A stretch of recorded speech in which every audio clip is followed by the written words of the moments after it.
principale ville du nord du Mali. Toujours au nord, mais cette fois-ci à l'ouest, dans la région de Tombouctou, arrivé également, d'après nos informations, d'un nouveau renfort de mercenaires de la société Wagner. Tous viennent renforcer la présence de l'armée malienne dans le septentrion. La priorité est cependant le nord-est du pays. Les autorités de Bamako ne le cachent pas. L'objectif actuel est de prendre le contrôle de la ville de Kidal au milieu des rebelles de la coalition dénommée CSP-PSD. La mission de l'ONU au Mali a quitté récemment le camp qu'elle occupait sur place, et dans la nuit de vendredi à samedi, l'armée malienne a opéré des frappes à l'aide de drones contre cette position désormais occupée par les rebelles.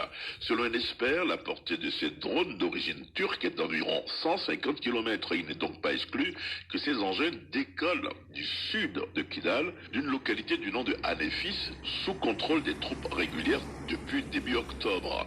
Et c'est de cette ville d'Anéfis que le couple Wagner, armée malienne, prépare une éventuelle offensive terrestre vers Kidal. Serge Daniel, Abidjan, RFI. Luanda en Angola accueillait hier un sommet extraordinaire de la SADC pour évoquer la situation sécuritaire à l'est de la RDC, en proie à la résurgence de la rébellion du M23 depuis bientôt 2 ans maintenant. Une rébellion soutenue selon plusieurs rapports onusiens par le Rwanda voisin, ce que Kigali dément.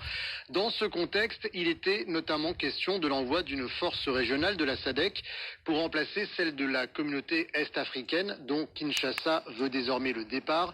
Pauline Azidi nous a rejoint en studio. Paulina, la question est simple, la réponse ne le sera peut-être pas. Est-ce que l'objectif est atteint? Alors, peu de détails ont filtré, Nicolas, de cette réunion, dont le communiqué final est tout juste, dans lequel le communiqué final a tout juste mentionné que le sommet a fourni des orientations stratégiques quant au déploiement de cette force. Au menu des discussions ce samedi des chefs d'État, le budget, les pays contributeurs et le calendrier de la force baptisé SAMI-DRC, mais ces délibérations n'apparaissent pas dans le document officiel. Alors en off, côté congolais, on estime que la réunion s'est bien passée. Une bonne source présente à Luanda ajoute que le déploiement est bien sûr toujours sur la table, qu'il doit même intervenir rapidement avant le départ des troupes de l'EAC, dont le mandat arrive à expiration